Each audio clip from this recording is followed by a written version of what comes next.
श्री कृष्ण गोविंद हरि मुरारी। हे नाथ नारायण वासुदेवा, श्री कृष्ण गोविंद हरि मुरारी।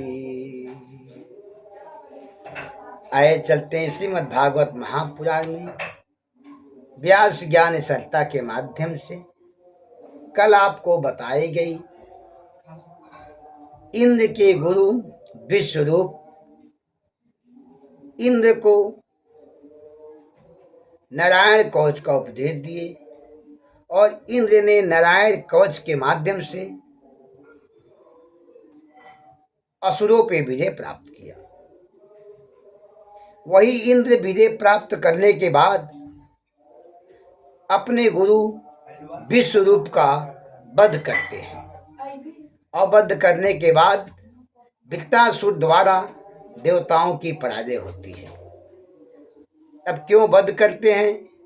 वध गुरु के वध करने के बाद देवताओं के ऊपर कौन सी आफत आती है, चलते देखते हैं।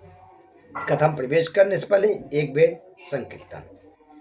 गोविंद जय जय गोपाल जय जय, गोविंद जय जय गोपाल जय जय, गोविंद जय जय गोपाल जय जय, राधा रमण हरि गोविंद जय जय, राधा रमण हरि गोविंद जय जय, गोविंद जय जय गोपाल जय जय, राधा रमण हरि गोविंद जय जय।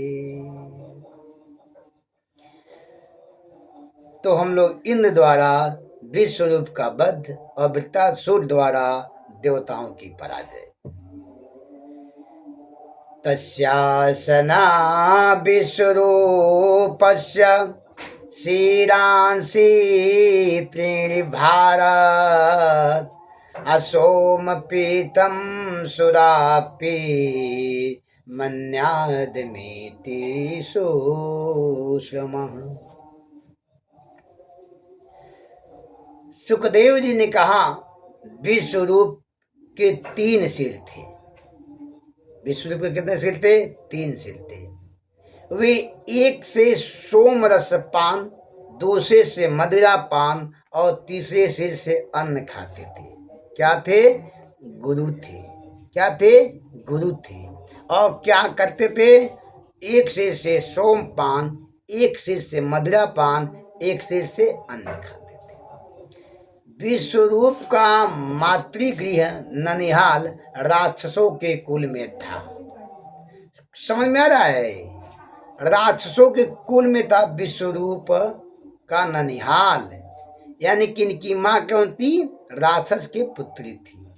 तब इनकी माँ जब राक्षस की पुत्री थी तो विश्वरूप के अंदर देवतंश बुद्धि कैसे आएगी? भले ही गुरु बन गए, लेकिन इनके पास तो बुद्धि राक्षसों को होता है ना। माता पिता गुण बच्चों में आता है, चाहे जैसे भी हो। भले विद्वान कितना ही विद्वान प्रकांड हो जाए, लेकिन गुण तो माता पिता को उनके अंदर आएगा।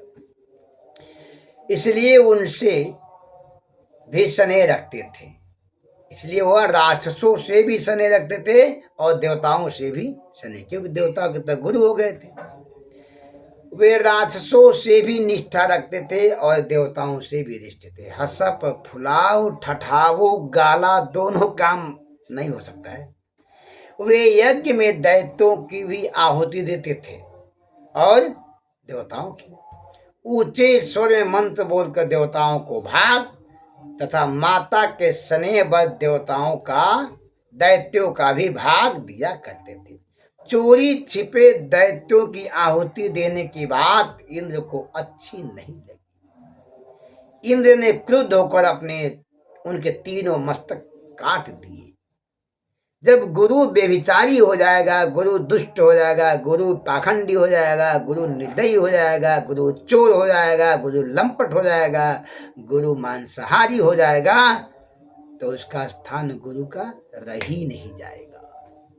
गुरु को सात्विक होना चाहिए, गुरु को बिल्कुल सात्विक। लेकिन गुरु सात्विक तो होते नहीं। आजकल के गुरु देख लो, आजकल गुरु शिष्य से ही मंगाते हैं मांस, शिष्य से ही मंगाते हैं मदिरा, शिष्य से ही मंगाते हैं तमाकू। शिष्य और गुरु एक साथ बैठ के तमाकू खाते हैं, एक साथ शिष्य गुरु। सोचिए, कहाँ वहाँ गुरु है, कहाँ वहाँ शिष्य है। तो यह जब इस प्रकार के विश्वरूप काम करते थे तो इंद्र को यह अच्छा नहीं लगा। आलक्ष्य तरसा भी तच्छिर या छिन्नदारुषा। ये तीन सिर ही संहार के तीन गुण है। कौन कौन? एक अमृतमय सतगुण है। जब यह बुद्धि में होता है तब व्यक्ति अमृत स्वरूप परमात्मा की ओर चलता है। जब रजोगुण होता है तब कर्म में प्रवृत्ति होती है और तमोगुण आने पर प्रमादी होता है। तो जो पहला सिर था उसे सोम रस का पान करते थे, यानी कि वो क्या था? सत्गुण था। और जब मदिरा पान करते थे वो क्या था? तामसी था। और जब अन्न खाते थे वो रजोगुण था। तब कर्म की प्रवृत्ति होती है और तमोगुण आने पर प्रमादी होता है। गीता में यही निर्देश भगवान ने दिया है। सत्वं सुखे संजयन्ति रजा कर्मणि भारत ज्ञानमामृतं तु तमा प्रमादे संजयुत्वा। विश्वरूप के ये तीनों सिर क्रमशः अमृत, अन्न और मदिरा पीने वाले बताए गए। यानी कि वह सात्विक भी थे, तामसी भी थे और राजसी भी थे। तो ये थे क्या? यानी कि वो एक नहीं थे, निष्ठावान नहीं थे, निष्ठावान नहीं थे।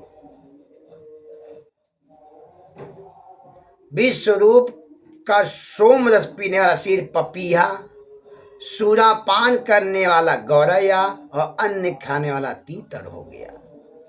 जब एक कटा सत्य इंद्र ने ब्रह्म हत्या स्वीकार कर ली। अगर किसी कारण देश में आपत्ति हो, किसी के कारण राज्य में संकट हो, किसी कारण परिवार में समस्या हो, उस व्यक्ति को समाप्त कर दो। दोष लग जाएगा, ठीक है, लेकिन राज्य बच जाएगी, देश बच जाएगा, समाज बच जाएगा। उन्होंने ब्रह्म हत्या स्वीकार के लिए 1 वर्ष तक ब्रह्म हत्या से मुक्त होने का कोई उपाय नहीं किया। 1 वर्ष बाद ब्रह्म हत्या को 4 भागों में विभक्त कर उसके प्रत्येक भाग को पृथ्वी, जल, वृक्ष और स्त्रियों में विभक्त कर दिया। पृथ्वी में गड्ढा के रूप में जो ब्रह्म हत्या इंद्र को लगा था उसको क्या किए? 4 भाग में विभक्त किए। पृथ्वी को गड्ढा के रूप में, ऊसर में प्रभाव दिखाई देता है, वृक्षों में गोद के रूप में ब्रह्म हत्या दिखाई देती है। जो गोद निकलता है वह इंद्र का ब्रह्म हत्या का पाप है। इसी प्रकार स्त्रियों में ऋतु धर्म की अवस्था दिखाई देती है। मासिक धर्म ऋतु का आती है। ऋतु काल में सहवास निषिद्ध है, वो श्राप है इंद्र का। विश्वरूप की मृत्यु के बाद उनके पिता त्वष्टा अत्यंत दुखी हुए। उन्होंने संकल्प किया कि इंद्र को पराजित करूंगा। सकाम कर्म में थोड़ी सी गलती से विपरीत अर्थ होता है। निष्काम कर्म क्षम्य है। जैसे बिना जाने में कोई गलती हो जाए तो क्षम्य है, लेकिन जानबूझ के गलती हो वो अक्षम्य है, क्षम्य योग्य नहीं है। उन्होंने इंद्र शत्रु विवर्धस्य इस मंत्र से इंद्र के नाश के लिए हवन कुंड में आहुति डाली। उस यज्ञ में स्वपराध के कारण त्रुटि रह गई। इंद्र की हत्या करने वाले इंद्र के हाथों से ही मारे जाने वाला पुत्र वृत्रासुर उत्पन्न हुआ। ऋत्विजों ने इंद्र शब्द को उदात और शस्त्रो शब्द को औदात कर दिया। ध्यान दीजिएगा, यज्ञ कुंड में हवन डाल रहे थे त्वष्टा, और यज्ञ कुंड में हवन डाले, मन उनका शुद्धि नहीं था, क्रोध में पूजा कर लेते, तो हवन जब करेंगे तो उसका परिणाम कुछ न कुछ तो मिलेगा। अच्छा भी मिल सकता है, बुरा ही मिल सकता है। आपकी मानसिकता जैसा होगा वैसा ही परिणाम मिलेगा। तो इंद्र का वध न होकर के वृत्रासुर नामक एक पुत्र पैदा उत्पन्न हो गया। भगवान में भक्ति की महिमा है, कर्म को गौण बताया गया है। यज्ञ कुंड से एक भयानक राक्षस उत्पन्न हुआ। ऐसा जान पड़ता था कि लोगों को नष्ट करने के लिए प्रलयकालीन काल ही प्रकट हो गया है। उसे देखकर लोग डर के मारे भागने लगे। एनावृतम इमे लोकस्मसा त्वष्टात् मूर्तिनाम स वै वृत इति प्रोक्त पाप परम दारुणः। देवताओं ने मिलकर उस पर प्रहार करना शुरू कर दिया। वह अस्त्रों को निगलने लगा। सभी देवता भगवान की स्तुति करने लगे। देवता बोले, हे प्रभु हमारी रक्षा करो। भगवान ने प्रसन्न होकर दर्शन दिए। परमात्मा ने कहा, दधीचि ऋषि की अस्थियों से निर्मित वज्र से वृत्रासुर का वध होगा, इसलिए दधीचि ऋषि से जाकर उनके शरीर की याचना करो। हमारे देश में ऋषि और ब्राह्मण देश हित में स्व शरीर ही दे देते थे, और आज के युग में जो नेता नगरी है वो अपना पद नहीं देते। समाप्त।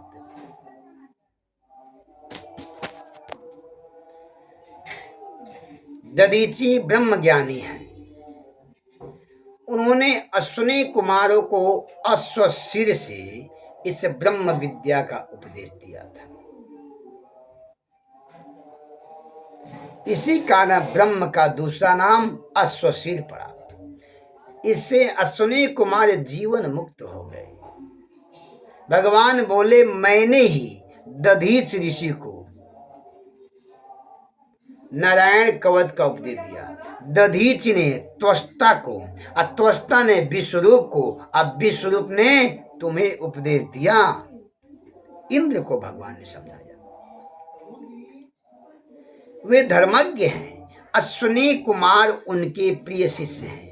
उनके मांगने पर अपने शरीर का दान कर देंगे।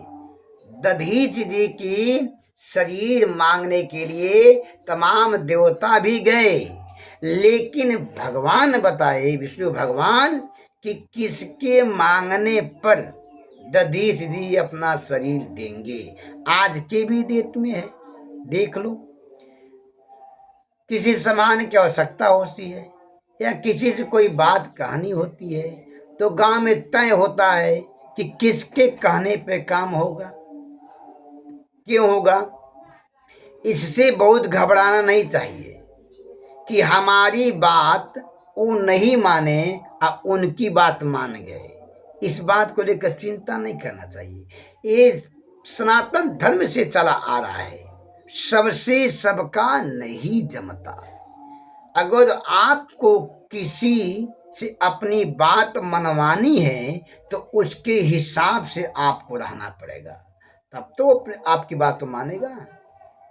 जब आप उसके हिसाब से नहीं रहेंगे, जब आप उसके हिसाब से नहीं चलेंगे, जब आप उसके मनोभाव को नहीं जान पाएंगे, कब क्या बोलना है, कब क्या कहना है, कब कैसा उसके साथ व्यवहार करना चाहिए, ये आप नहीं जानते हैं तो आपके मतलब कुछ नहीं है सुनने हैं। तो अश्विनी कुमार के द्वारा भेजा गया कि आप दधीसी ऋषि का सिर नहीं पूरा शरीर का मांगिए। उनके मांगने पर अपने सिर का दान कर देंगे। उनके अंगों से विश्वकर्मा द्वारा वज्र का निर्माण कराओ, इससे तुम वृत्तासुर का वध कर सकोगे। देवताओं ने वृत्तासुर के मरने पर पुनः तुम्हें दिव्य तेज प्राप्त हो जाएगा। जिस दिन वृत्तासुर मर जाएगा पुनः आपका तेज वापस आ जाएगा। मेरे शरणागत भक्तों का कभी विनाश नहीं होता है। भगवान ने कहा जो मेरे शरण में आता है उसका तो कभी विनाश ही नहीं हो सकता।